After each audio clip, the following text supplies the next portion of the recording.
Hello. Welcome to Gardener's World. I'm propping up this cardoon in the jewel garden before it needs it. And that's the secret of supporting any plant. So if you just gently pull the plant together.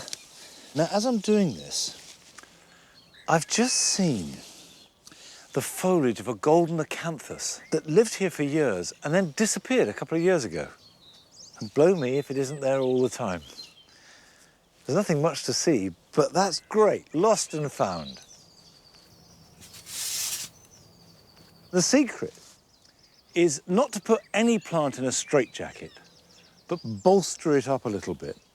So the curves and the outline of the plant look absolutely natural with just a little bit of help.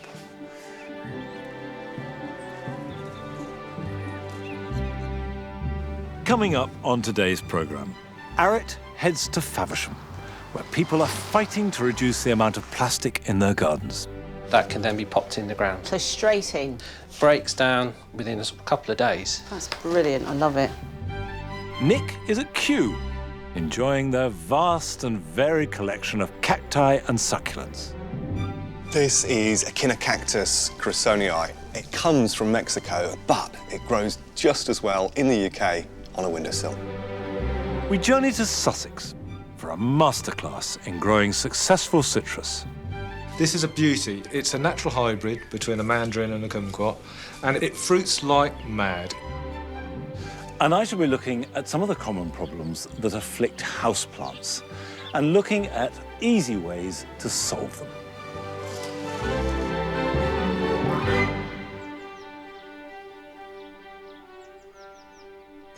Come on, Nash.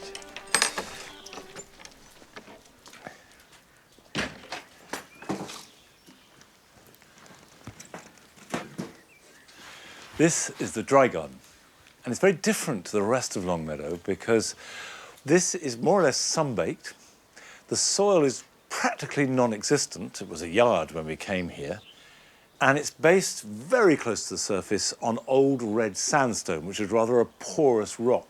And these are mostly plants that have adapted to very dry conditions, and they find moisture in the soil or they hold on to moisture.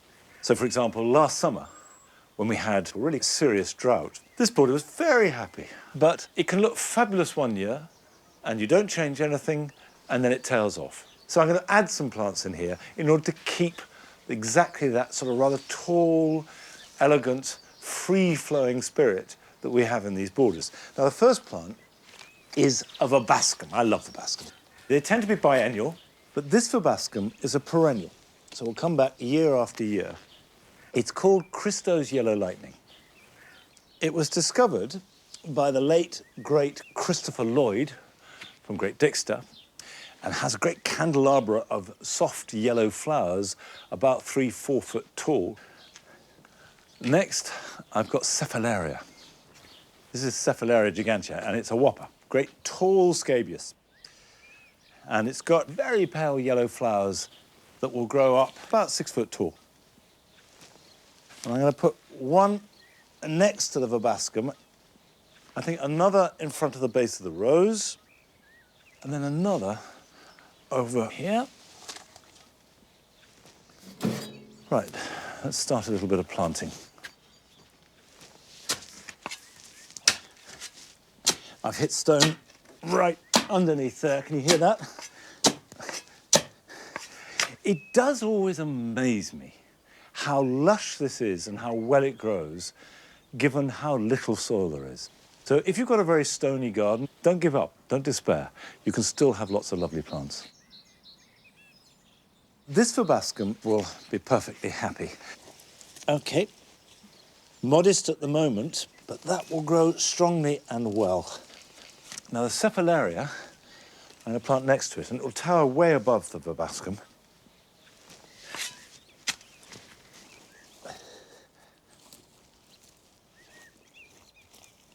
What will happen is this acanthus will grow forward and could shade out the Cephalaria before it gets going. The answer is just to keep cutting it back.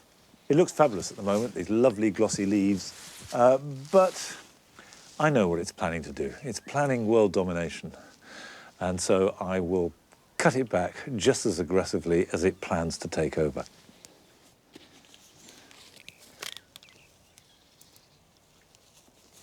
I'm going to systematically work my way through planting here, but you can see I've got some lovely plants, and that's great, but I've already got 3 plastic plant pots, which is adding to the problem of what we do with all our waste plastic. And we use, apparently, over 500 million plastic flower plots a year. That's just in the UK alone. And we know that industry and government are looking at this, but there are no easy answers, and it's going to take time. However, E08 has visited a community that is doing something now to try and come up with solutions for this problem off their own bat.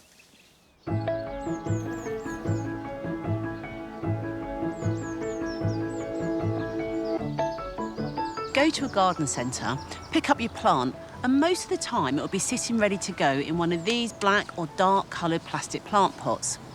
Get your prized plant home, take it out of its pot, and then it gets complicated because it's really hard to put through our domestic recycling schemes. I was really excited when I heard about these new tote pots that are designed to be sorted and recycled in our household recycling. So great job. Not quite. If you put these tote pots in your plastic recycling bins, most councils around the UK won't take them away. This is because their current policy is not to accept plastic plant pots of any colour in your household recycling. If you don't go to the trouble of finding a recycling centre, they will end up in landfill or burned to capture their energy. With plastic pots stacking up in my garden, I want to know what we can do with this tidal wave of plastic until legislation actually makes a change. I've come to Faversham, where people power is affecting change. The town has a plastic-free community status because of the action it's taken on single-use plastic across its businesses and the community, including in their gardens.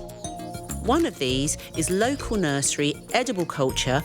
Chris runs the nursery with David, and they grow most of their own plants on site. This is not what I expected at all. It very much looks like a traditional nursery to me. It is to some extent. We're growing in the conventional sense, that's using plastics. But it was our concern about plastic use and feeling very much that we were part of a plastic chain. So we were getting a lot of stuff from suppliers and then passing plastic on to our customers.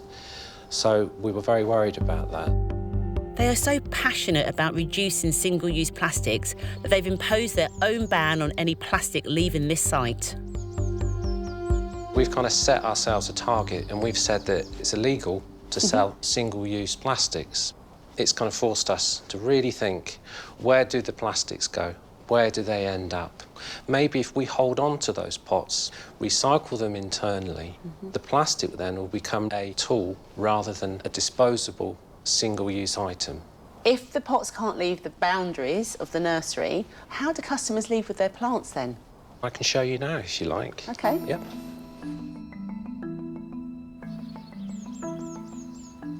I am loving the hardware shop. Really great. Yeah. It's great. Well, we've kind of set it up in that sense. It's a bit like a four candles shop. You've got the 4 candles over there, We've got I the four see. candles.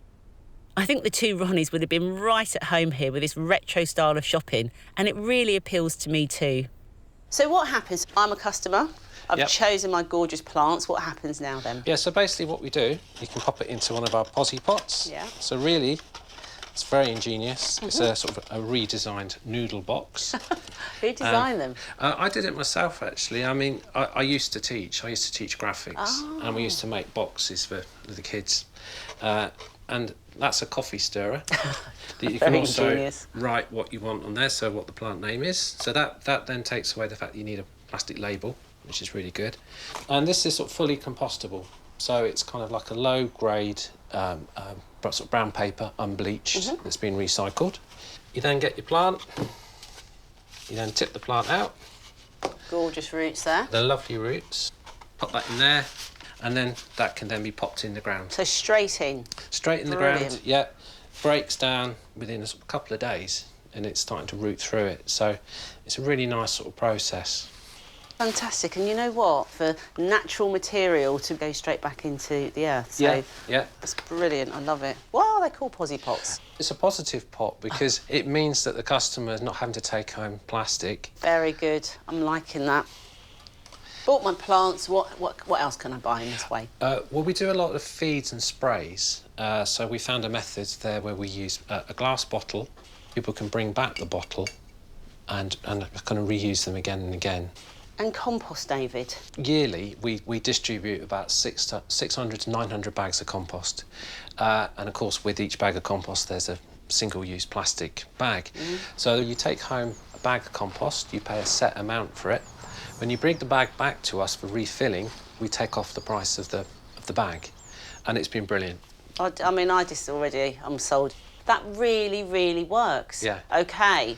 What else can I be doing? Well, we do seeds, and this is like stepping back a few years to when you used to do scoop and save. Yeah. So we've kind of gone back to that concept. So it's just a sort of a lovely method of kind of getting sort of products out there without using any more plastics, which we used to use. And the other thing about this, it's so engaging. You're really feeling that contact with your plants and choosing, you know, just the right amount of fertiliser that you need as well. So, again, you're not wasting there as well. No, exactly. I mean, for me, it is about referencing garden centres in the 70s, which I can just about remember. And it goes along with this concept about reduce, reuse and recycle. And it's a bit like a sweet shop as well, which I love. Very much so.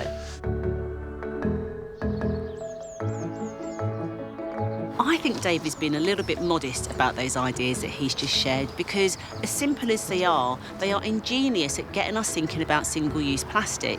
And I wonder if his customers think the same too. I'm a gardener locally. The amount of plastic that you get through in fertiliser bags and also in compost bags is just phenomenal.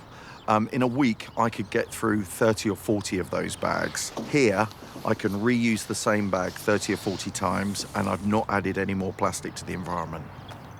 I think it's fantastic. It just means I haven't got waste at home. But if I can get down to zero plastic waste, that's my aim, really. That's what their goal is here too. At the moment, they send their end-of-life plastic to specialist recycling facilities, but they are hoping in the future that will change. They're working on a project with a local school on the same premises, who also are keen to tackle the issue of single-use plastics. They have a machine here that shreds plastic. The plastic goes through, is granulated down, with the hope in the future to actually expand that into a machine that can repurpose the pots into something that can be used again here in the nursery. Wow, that's really forward-thinking. This will mean the plastic will never have to leave the premises. Working with the school is really nice because the students are really enthused by it, we're enthused by it, students are coming up with ideas, it's really good. Yeah, that's a great synergy. I love their approach. They've given themselves a physical boundary. No plastic can leave this place. However, it's given them the freedom to have some innovative ideas on how to push forward using less plastic.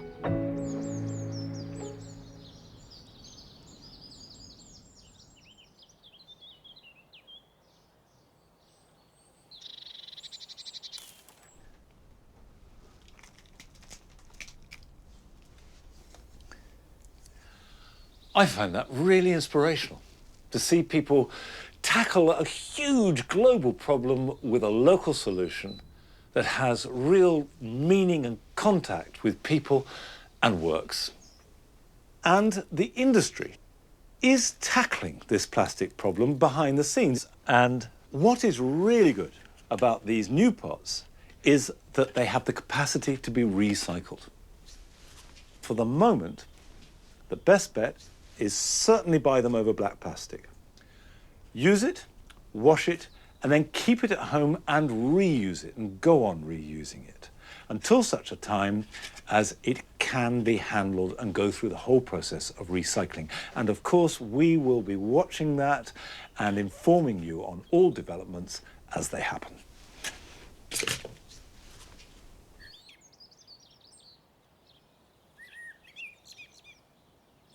Come on. Come on.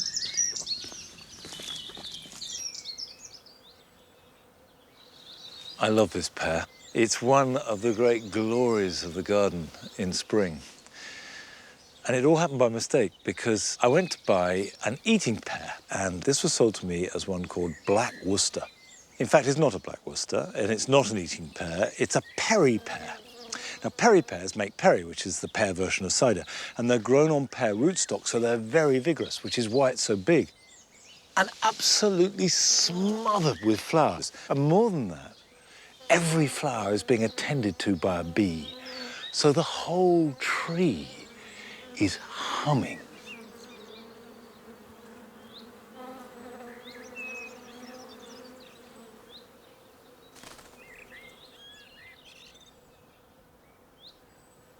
Now, whilst the feature of all our gardens at this time of year is there's a kind of growing softness of colour and form, Nick has been to Kew specifically to see a type of plant that could never be accused of being soft either in form or colour. In fact, they are distinctly spiky.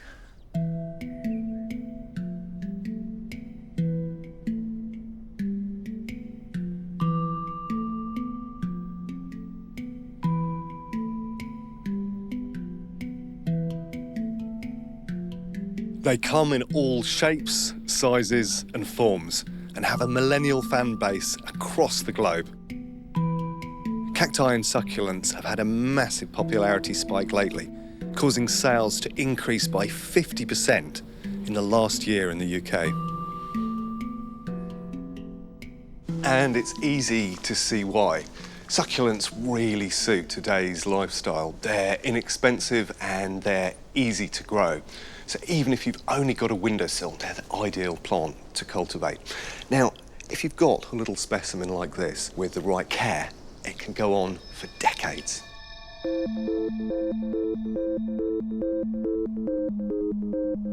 The word succulent is derived from the Latin word succus, meaning juice or sap.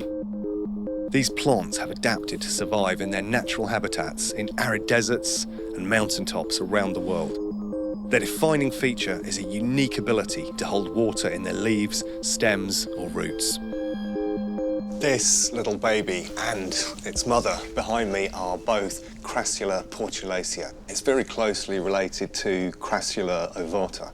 Now, they both come from South Africa and they're commonly known, of course, as the money plant or as the jade plant. And they grow in a very hot, dry environment, so they've got thick, succulent leaves and these quite tough stems.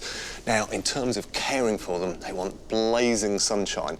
And in terms of their watering, they tend to be a bit more thirsty in spring and summer when they're in active growth. So maybe once a week, and then in winter, let them dry right down and maybe only every 2 or 3 weeks or so. Succulents are made up of around 60 different plant families, including Cactaceae. The cacti family are distinguished by their unique areoles, little growth centres which give rise to hundreds of spines. This is Echinocactus chrysonii. It's commonly known as the barrel cactus, or more entertainingly, mother-in-law's cushion. Now, it comes from Mexico and grows in a very hot, dry environment, and it's one of the most popular landscaping cacti around the world. So from the Canary Islands to California, it's used outdoors. But it grows just as well in the UK on a windowsill.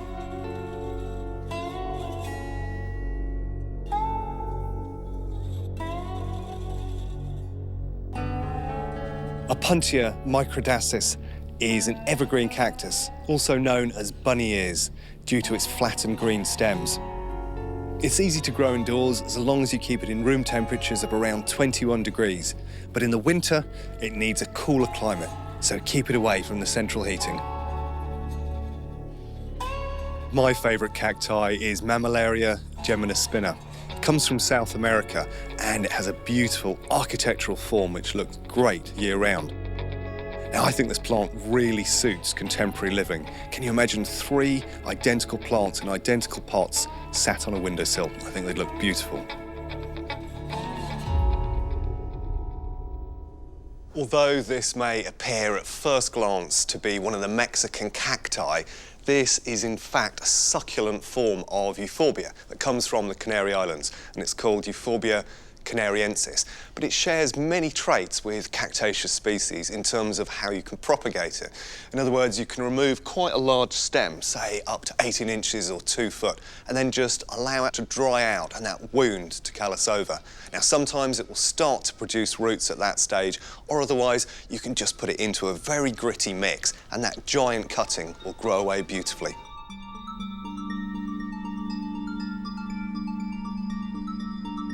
In complete contrast is lithops, a fascinating southern African succulent, also known as living stones. They're a real novelty, and they've evolved to disguise themselves as rocks and pebbles. This extraordinary looking plant is Discoria elephantypes, and you can see why it's got that name.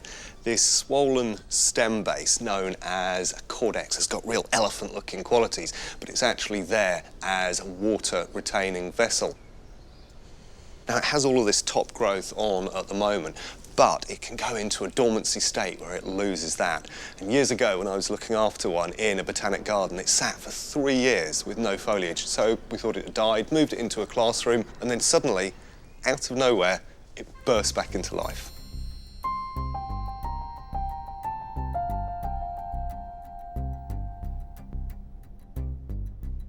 Aloe vera is one of the most popular succulent houseplants. Like lots of succulent plants, aloe vera is really easy to propagate.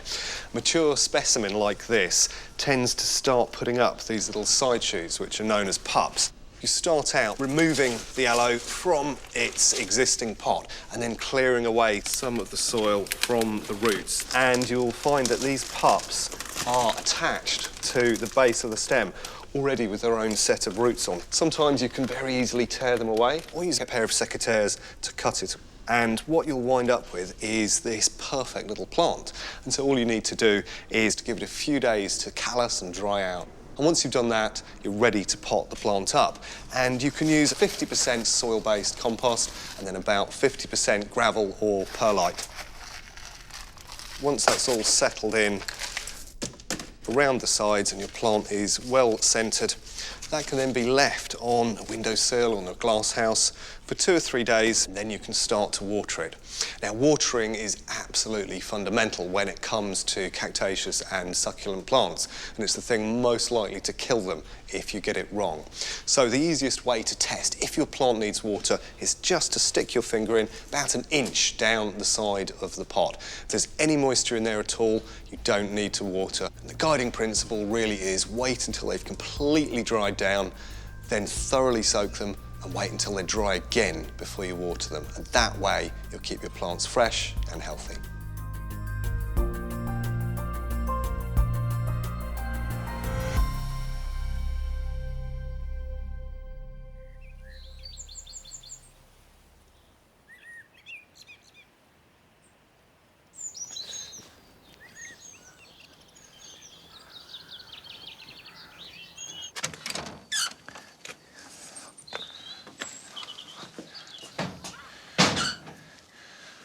One of the things that always fascinates me about cacti and any succulent is this need for them to form a callus, which goes against almost everything that we learn about taking cuttings or potting on. And actually, that's all to do with the way that they use water. With most plants, you water the roots and they take up the water and use it, and then you need to water them again. With succulents, they take up the water and then store it and draw upon it when they need it, which of course is how they've evolved to cope with extreme heat and drought. But it's slightly counterintuitive, and you just need to remember that. Now, I've got an array of houseplants around me, and the Gardener's World team have very bravely volunteered to put up their houseplants, including those that are not doing very well, so that we can have a look and see what common problems are. And the more senior people get in the Gardener's World production team, the worse their houseplants are. I should stress, by the way, that the healthy ones are, of course, my own. No problems ever befall the Don household. Ha ha. Now, this is a classic problem of a houseplant that is looking very sad indeed, and the problem is in my hand. because if I take it out of this rather attractive grey pot, it's in a standard plastic pot. It's as light as a feather. But if I look at the pot it's in, no drainage holes of any kind. And what's been happening, I suspect, is they've watered it, and the water has sat inside what is effectively a jar, and it's got too wet. And it's showing classic symptoms of an overwatered plant, which are drooping leaves that are turning brown. And a lot of people will see that as an underwater plant, and that it needs more water, so they compound the problem. So never keep any houseplant in an undrained container unless, when you water it, you do so and let it drain completely. A lot of houseplants, particularly foliage ones, like the aspidistra, like dark, cool, damp conditions. And most houses are too hot and too dry. So this is an essential piece of kit, a mister. If you mist the leaves of houseplants for an awful lot of them, that will make them happier than anything else. So just in the morning, give this cheese plant a mist like that, job done. Now we've got a plant here, one of the team brought in, a spider plant, and it's really healthy. Spider plants don't need much water. They need watering every few weeks if need be, and no more. But look at the bottom. This needs replanting, so I'm going to repot this for them. Now, what this needs is really good drainage. So I've got some compost and some perlite, but vermiculite or grit will do the job just as well. And then mix that up. And we'll put a little bit in the bottom. There we go, new home for you.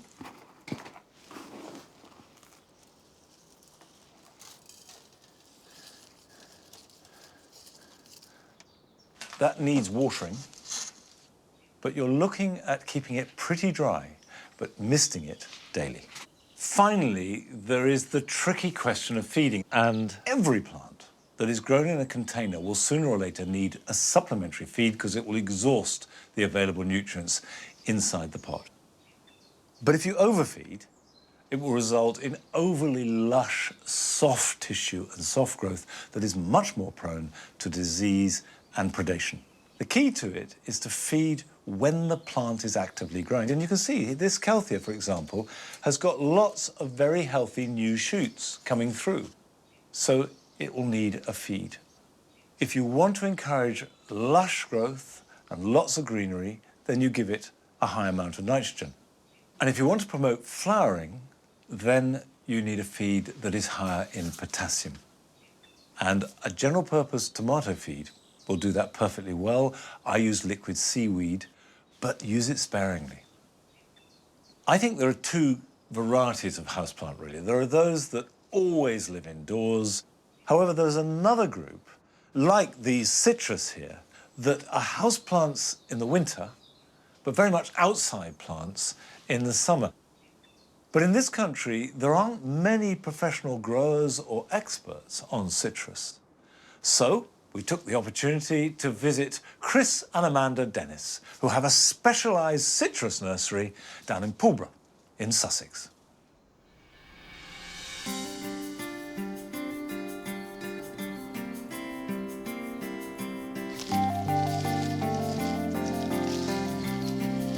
We've been here 23 years. We have over 140 varieties of citrus, and every day we're learning something new. We were both in jobs that really we felt were near the end of where we wanted to go with them, and we were looking for something better to do. So we thought citrus might be the key. There was no specialist really in the country. So we jumped in with both feet and headed down the citrus route.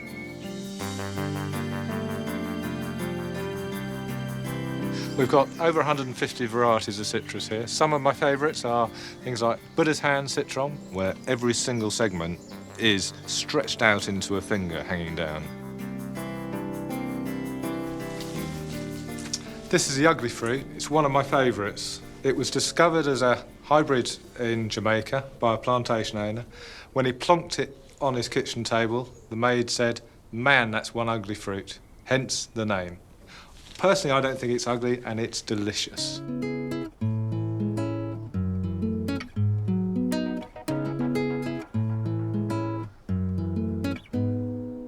This huge citrus fruit is the Citrus medica citron. It's the fruit that all the lemons and limes have evolved from.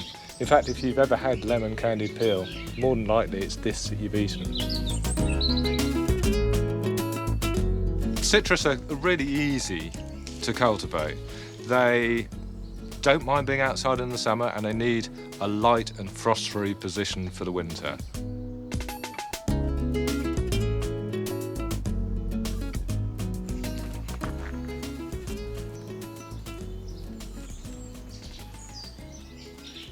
The thing that most people worry about with citrus is the pruning. So I'm going to prune this lemon that's completely got out of hand. Now you can see this is quite hard and will take the plant back to virtually nothing. So the benefit of pruning quite hard like this is it rejuvenates the plant to produce a lot of nice new growth in the middle. Citrus will flower on new, old, very new tips of the growth, so they'll flower anywhere anyway. It will just produce a nice tight head and the plant will look much better, and then you can keep it in the space that you want it in. So the hard pruning can only be done in the spring, whereas in the light pruning we can do that at any time of year. So you can either just pinch the ends out, and that will stop the plant from growing too tall too quickly, or you can just gently prune it and take the ends off like that.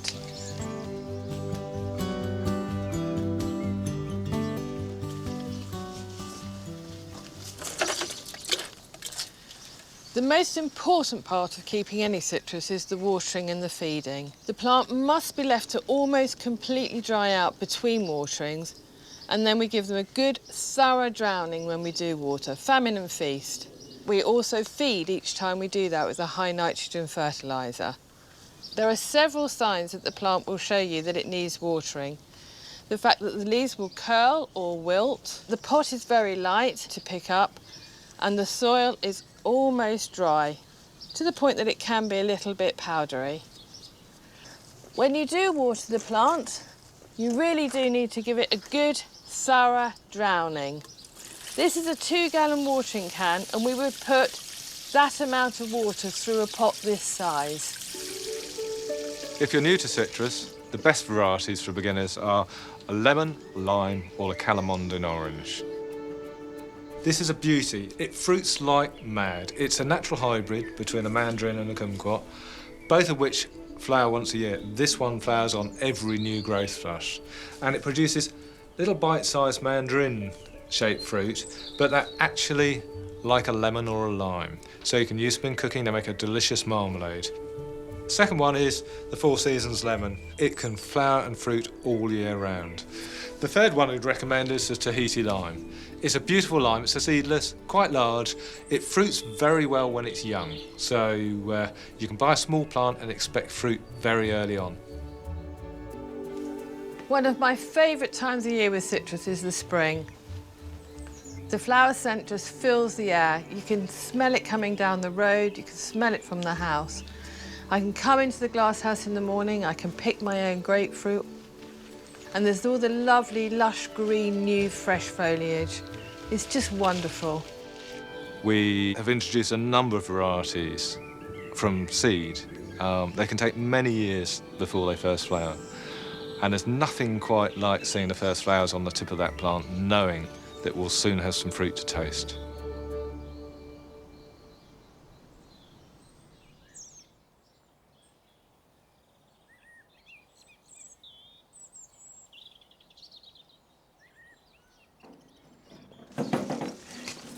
It's a very good idea to get citrus plants outside, particularly if they're in a centrally heated environment, as soon as you can in spring. However, that's unlikely to be before the middle of April, and maybe as late as the middle of May if you're in a particularly cold or northern area. Play it by ear.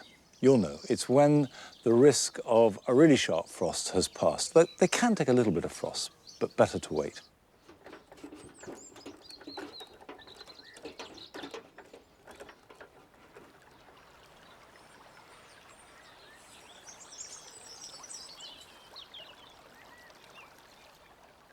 I plan to have all 4 of my big citrus across the front of these borders in the Paradise Garden. Of course, citrus, absolutely a central part of any Paradise Garden, where they were grown not so much to eat, but for the oil. When you put your citrus out, buy some chocks that sit underneath the pot, and that will improve the drainage and mean that they don't sit in any kind of puddle. Still to come on today's programme. Adam heads off to Lincolnshire to meet a woman who wants to change her front garden. So he sets out to make a real difference in a day. Just this all looks like a bit of a nightmare with all the hardcore and everything. If I get some organic matter into that soil, it'll become half decent, and I think then it should all come together.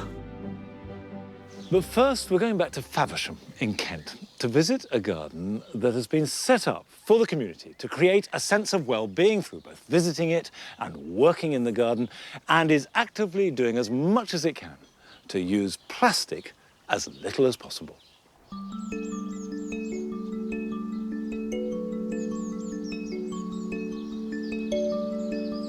The garden really is a gem in the middle of Faversham. When you walk through the door, there's just this sense of peace and tranquility. I love it. I'm Suzanne Campbell. I'm the manager of the Abbey Physic Community Garden. It is the hub of the community for people to come and grow food, sit and have a coffee, listen to the birds, and learn and grow with everyone. About 10, 11 years ago, it was turned into a charity to support people with mental health issues and also reach the wider community. Possible. Holes first. Yeah.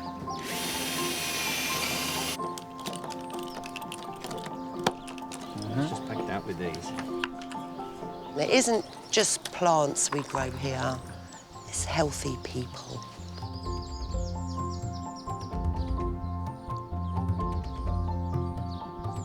So years ago, a physic garden would have produced herbs for medicinal purposes. So we don't necessarily do that now, but we garden for the garden and the earth itself. We garden for people. There's just something for everyone here.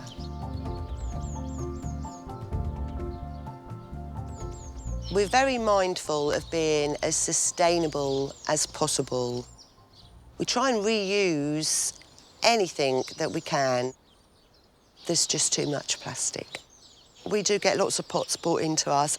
We do use them. That is our policy, but I don't think the plastic pots are okay. I think there are so many alternatives we can use. We just need to think about it in a different way.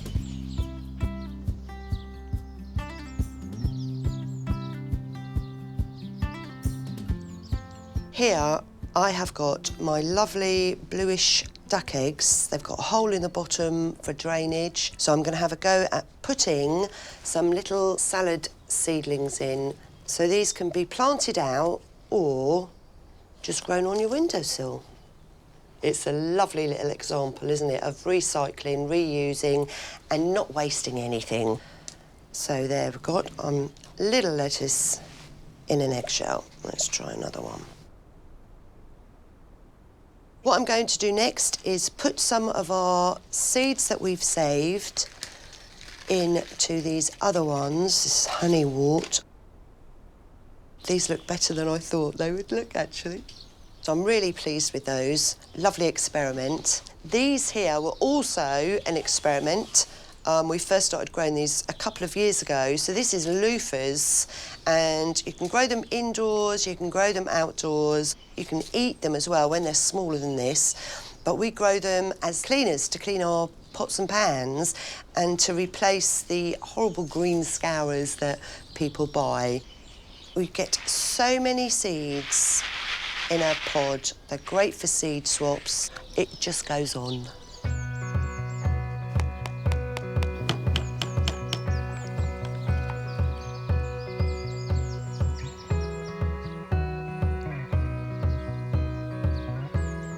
I think you need a bit more. What do you reckon? Top it up a bit. Cardboard boxes are my favourite to grow in instead of the plastic. We will put the compost in there, then put chamomile seeds on the top. Go get these in the warm. Yep. After you. We put it in the greenhouse and we'll keep it in there just to warm up and germinate. And you haven't got to prick them out, you're not touching them again. The whole thing goes on the ground where we want it to grow and grows into the ground, if you like. No plastic, no waste, perfect results.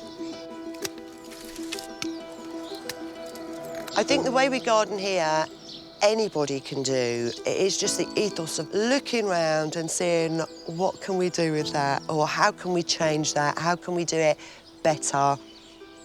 We're going to make some of these pots, but they're made out of paper, so that helps us with our using less plastic initiative.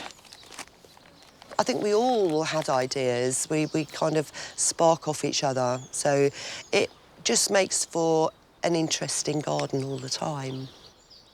So then roll it to the end, basically, a bit like you're wrapping a Christmas present. Does it work? Yes. Yeah? Yes. Fabulous. I've got a wonky bottom.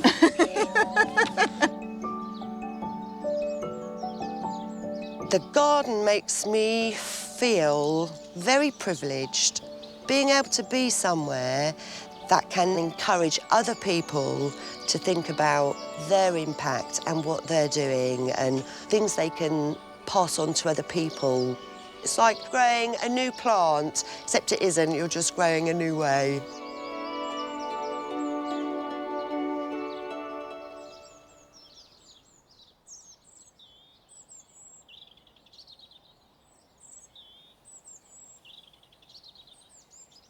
When it comes to plastic, it's great to see people trying different things and really making an effort and tackling the problem. And I've been reviewing all the different materials that we use here at Longmeadow. For example, this type of pot, which is made from recycled paper or wood. In principle, they're fine. The plants grow perfectly well, but it only lasts for about 6 weeks at most. Hopeless if you want to sow in February, say, and plant out in June, or if you want to keep something over the winter. It disintegrates. The coir ones, made out of coconut fibre, last much longer. But the roots grow through, and I never know whether to take them out of the coir pot or to plant them.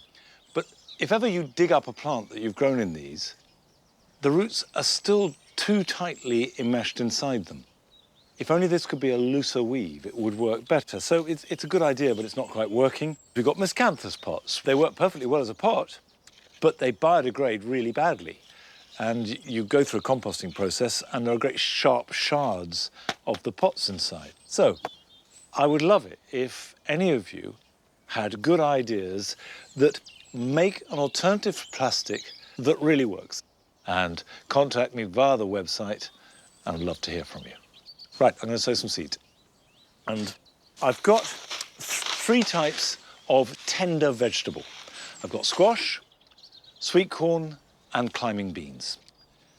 Squash or pumpkin are, to all intents and purposes, the same thing, and you certainly treat them in the same way. And this is a variety called Uchiki Kuri, which is a really good squash, good taste. And I'm going to sow them in these 3-inch pots. I'm talking about recycling. Try not to buy new plastic. Keep the plastic you've got. These are now 20 years old. I got a batch in 1998 and have used them again and again and again. And if you want to make plastic last, the 2 things that are worth doing is, one, at least once a year, give them a really good scrub so they go away for the winter clean, and keep them dark. It's light that degrades them more than anything else. I'm using a mix that is actually a potting mix rather than a seed sowing mix, because these are greedy plants and they're going to stay in these pots for a few weeks.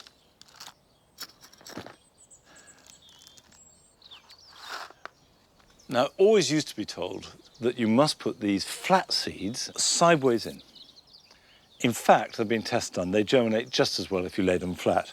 The reason for putting them sideways in, I think, is because they're easy to push down in. Simple as that.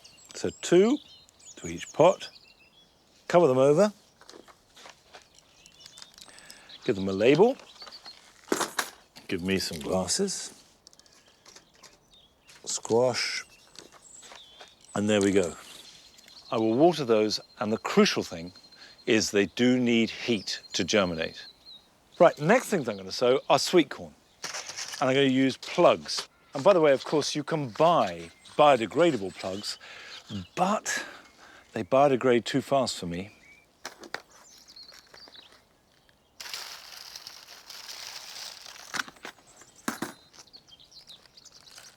One thing about sweet corn that you do need to remember is don't sow them into a seed tray because they have a fairly deep root and they don't like being disturbed. So if you sow them into a plug or a small pot, you can then lift the whole thing out without disturbing it and go into the ground. Now, I will give these some heat and water and, like the squash, grow them on nice and quickly. The next up will be some climbing beans. But while I'm doing that, let's join Adam in Lincolnshire, where he is going to make a real difference to a front garden in a day. Do you know, when it comes to front gardens, I think they can be undervalued and even forgotten places. And socially, do you know what? I remember my old nan out on that front step cleaning it and talking to her neighbours, and we've lost some of that. But I think with a little bit of thought, they can be cracking places, not only to look at, but also to socialise it. Phoebe, her husband and 2 children have fallen out of love with their sparse, north-facing front garden. Left to its own devices, this bit of land at the front of the house has become a real no-grow zone. Phoebe, tell me a little bit about the space and what you like in it and what you don't like in it. Quite a lot of it's very green and there's not very much colour there. And the buddleia, it blocks quite a lot of light and it taps on the window in the wind and it's pretty annoying. It probably wants to get in. Yeah. You know. So, and how keen a gardener are you? I'm very enthusiastic, but I'm disabled. I'm an amputee, so I get tired very quickly because I'm effectively just doing it on one leg. Yeah. So if I need to do anything on the ground, I generally sit down on the ground. Yeah, thinking about it, it might be an idea to keep a good amount of gravel because actually you can move around on it as well. So what is your ideal for the space? Just some colour and some texture, somewhere nice to sit if the kids are playing out the front on their bikes and scooters. Yeah, so in a sense it becomes a little bit more of a social space. Yeah, definitely. Somewhere you actually want to spend time would be great. Yeah, brilliant, brilliant. But I think it would be good to start with just to sort of pull this gravel back. Let's see what's underneath it, then we can start to play with plants and see how we go on, shall we? Brilliant. Cool. Yeah. Let's get on. It might look like a sea of gravel right now, but in just one day, I'm going to show you, with a few design tips, how you can make a real difference.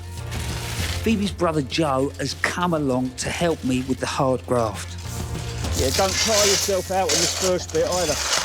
I'm going to need you for the planting. Oh, yeah, I might have to sit down, to be honest. It's a much better way to the garden anyway, isn't it? Yeah, it's a good spectator sport, yeah. It's my kind of gardening. Yeah. First to go is that buddleia. Oi! Oh, sorry. Phoebe will be glad to see the back of that. I don't live that far from here if you ever get bored. Yeah, no problem. You know? Let me know. I can always use a pair of hands. As gardeners, sometimes we can be really quick to take things out. But this ceanothus here, oh, there's a lot of dead in it. Sometimes I think just by lifting the canopies and cutting out that dead timber, not only that means that I keep the plant, which will give me that lovely backdrop, but I can interplant maybe some ferns or something like that underneath.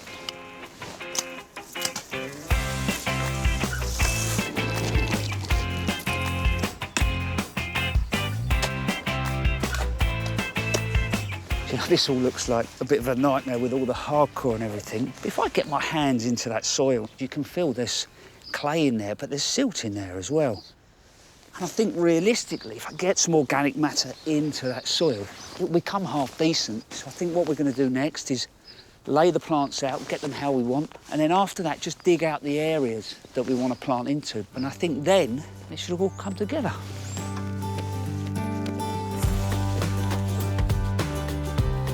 You might think this is an odd way of laying the garden out. I've done it really, before I've prepped the soil, because I want to just understand where I've got to dig the hardcore out of the gravel. But as far as building the garden up, I've worked off the Amelanchier, which is probably my go-to tree for a small space. Beautiful flower, lovely berry, and then fantastic autumn colour.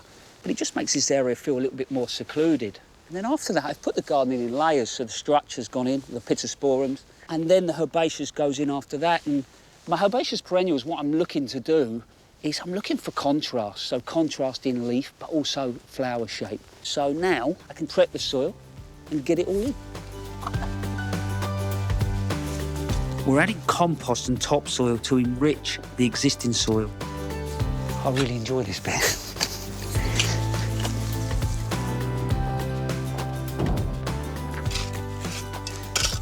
Do you know what? It amazes me, though, that people cover up so many of their front gardens, either for parking horrible, isn't it? or because of low maintenance and whatever. But, once the planting goes in here, the wildlife will come, as well. Help the bees out. Exactly, exactly.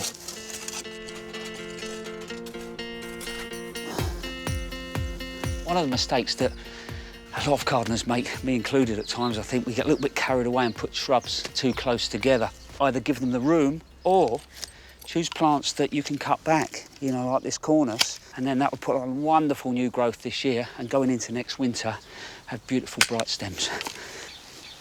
This Euphorbia robbii is a really good worker. Some people might be fearful of it and think that actually it can be a little bit invasive, but in a drier, shadier position, this makes a really good ground cover, and you've got those beautiful little acid flowers that look fantastic.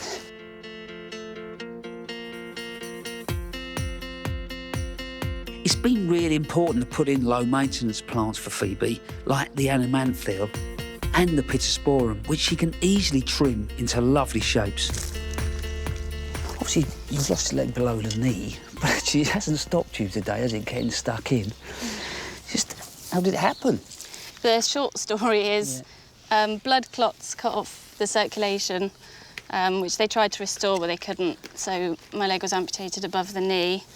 And the blood clotting issue turned out to be caused by lung cancer. Yes, so you've proper been through the mill, really, haven't you? Yeah, a bit. Yeah. Well, I hope more than anything that this garden brings some pleasure. I really do. Well, really thanks for coming to help me, because I didn't know what to do no, with bless it. You, bless you. So that's it, that's all plugged in. I don't think that's a bad day's graft. I think it really changed this space. And the planting we've added, the Amelanchier encloses the space, and then the shrubs work their way through. That's going to give really good seasonal interest. And the herbaceous, not only is there colour in there, but there's texture, there's movement created by the grasses. I just hope now that the family really enjoy it.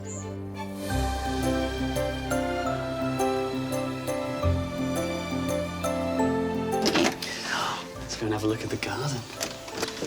Wow. Oh, wow. Oh, wow! Look at the plants. See some of the flowers there? You really wanted a tree right at the front, that's great. I love it. It's so much nicer than it was. It really makes me happy now that it's a proper space that we can enjoy. We'll really look after it and get a lot of joy out of it.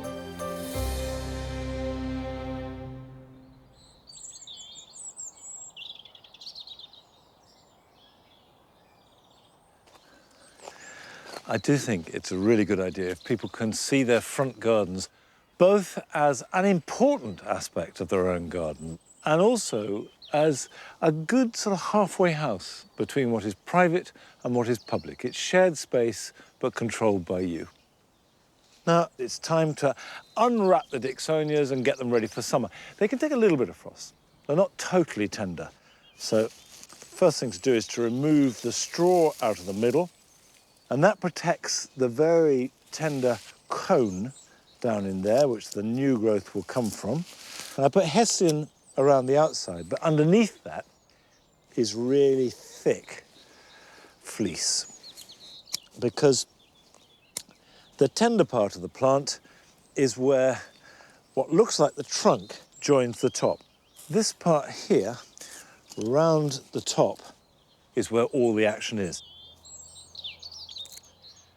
Now, the fronds, even if they seem to be in good fettle, cut them right back.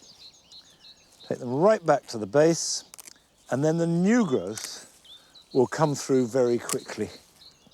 And by the end of May, this will be up to about here with these lovely new unfurling fronds. There's an awful lot of woodlice in here. And what woodlice live on is decomposing wood, which is the old growth. So they're not eating any of the new growth in there. Now, here are some other jobs you can be doing this weekend.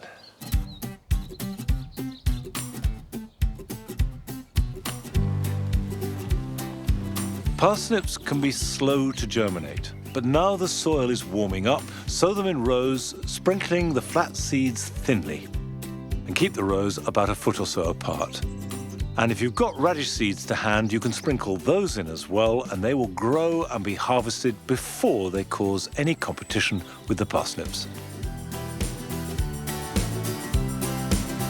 At this time of year, the weeds are growing really fast, and you need to get on top of them before they get on top of you.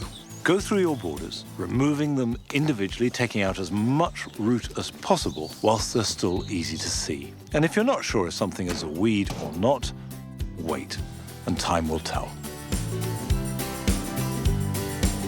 There is a sunflower that is suitable for any garden, whether it be a giant to entertain children, or some of the more subtle colours for a more sophisticated border.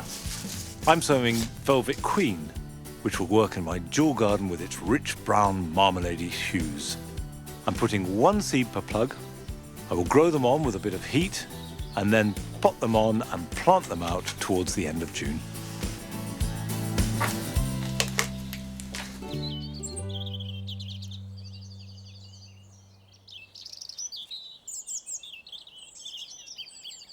There's a good boy. Good girl. Well, that is it for today.